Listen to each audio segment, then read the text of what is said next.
Welcome to Bite at a Time Books, where we read you your favorite classics one bite at a time. My name is Bree Carlile, and I love to read and wanted to share my passion with listeners like you. You can sign up for our newsletter at biteatatimebooks.com. You'll also find our new t-shirts in the shop, including podcast shirts and quote shirts from your favorite classic novels.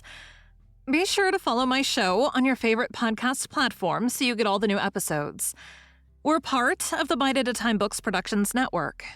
If you'd also like to hear what inspired your favorite classic author to write their novels, and what was going on in the world at the time, check out the Bite at a Time Books Behind the Story podcast, wherever you listen to podcasts.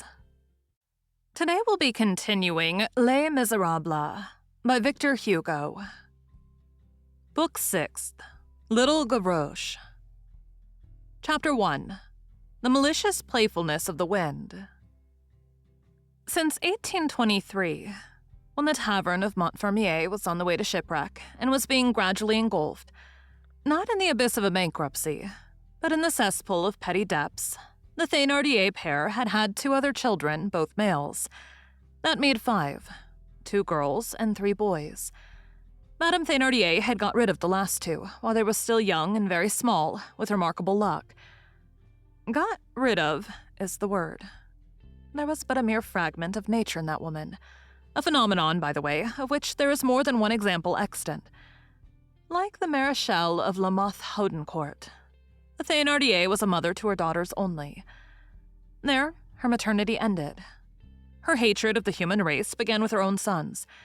In the direction of her sons, her evil disposition was uncompromising, and her heart had a lugubrious wall in that quarter. As the reader has seen, she detested the eldest. She cursed the other 2. Why? Because. The most terrible of motives, the most unanswerable of retorts. Because. I have no need of a litter of squalling brats, said this mother. Let us explain how the Thénardiers had succeeded in getting rid of their last 2 children, and even in drawing profit from the operation. The woman, Magnon, who was mentioned a few pages further back, was the same one who had succeeded in making old Gillenormand support the 2 children which she had had. She lived on the Quai des Célestins, at the corner of this ancient street of the Petite Musque, which afforded her the opportunity of changing her evil repute into good odor. The reader will remember the great epidemic of croup, which ravaged the river districts of the Seine in Paris 35 years ago, and of which science took advantage to make experiments on a grand scale as to the efficacy of inhalations of alum, so beneficially replaced at the present day by the external tincture of iodine. During this epidemic, the Magnon lost both her boys, who were still very young, one in the morning, the other in the evening of the same day. This was a blow. These children were precious to their mother. They represented 80 francs a month. These 80 francs were punctually paid in the name of Monsieur Gillenormand by collector of his rents, Monsieur Barge, a retired tipstaff in the Rue des Rois de Sicile. The children dead, the income was at an end. The Magnon sought an expedient. In that dark freemasonry of evil of which she formed a part, everything is known. All secrets are kept, and all lend mutual aid. Magnon needed 2 children. The Thénardiers had 2. The same sex, the same age. A good arrangement for the one, a good investment for the other.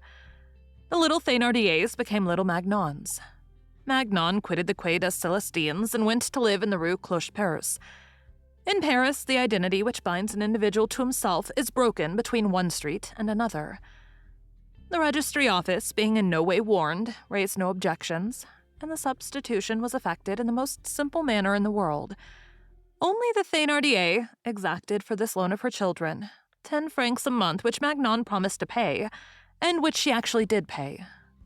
It is unnecessary to add that Monsieur Gillenormand continued to perform its compact. He came to see the children every 6 months. He did not perceive the change.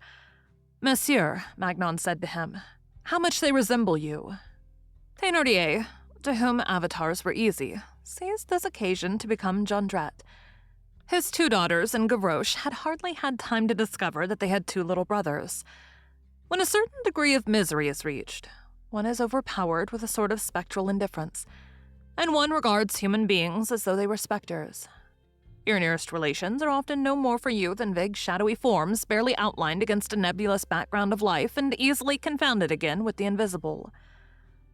On the evening of the day when she had handed over her 2 little ones to Magnon, with express intention of renouncing them forever, the Thénardier had felt, or had appeared to feel, a scruple. She said to her husband, "But this is abandoning our children." Thénardier, masterful and phlegmatic, cauterized the scruple with this saying, "Jean-Jacques Rousseau did even better." From scruples, the mother proceeded to uneasiness. "But what if the police were to annoy us? Tell me, Monsieur Thénardier, is what we have done permissible?" Thénardier replied, "Everything is permissible.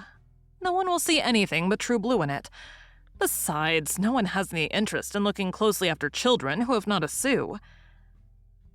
Magnon was a sort of fashionable woman in the sphere of crime. She was careful about her toilette. She shared her lodgings, which were furnished in an affected and wretched style, with a clever, Gallicanized English thief. This Englishwoman, who had become a naturalized Parisian, recommended by very wealthy relations immediately connected with the medals in the library, and Mademoiselle Mars diamonds, became celebrated later on in judicial accounts. She was called Mademoiselle Miss. The 2 little creatures who had fallen to Magnon had no reason to complain of their lot.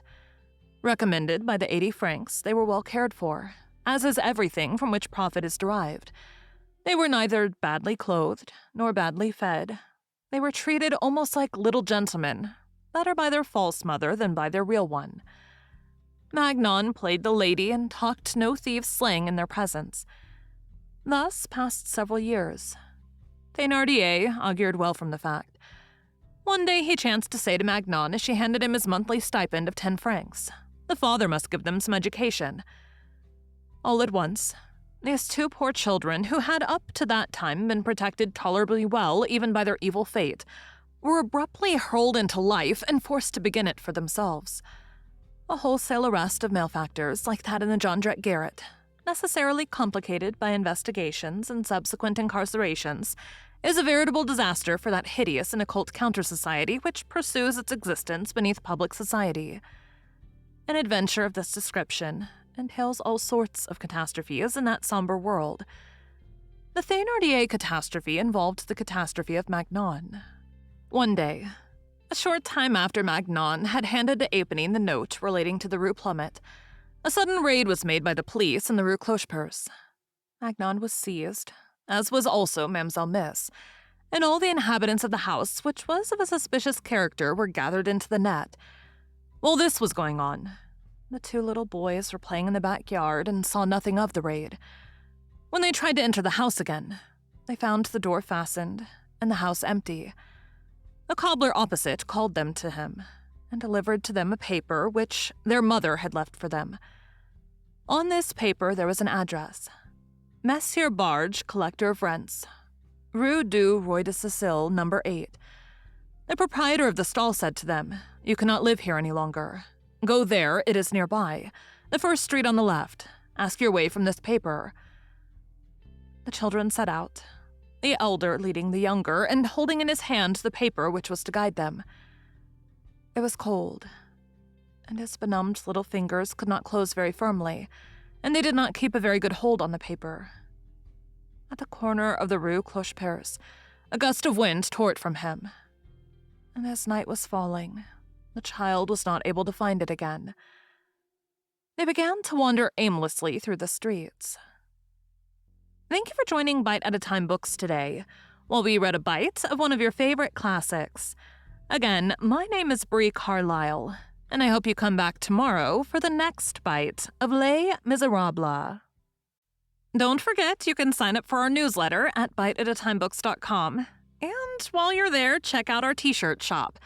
You can look in the show notes or on our website, biteatatimebooks.com, for the rest of the links for our show. We'd love to hear from you on social media. You can find us everywhere at Bite at a Time Books.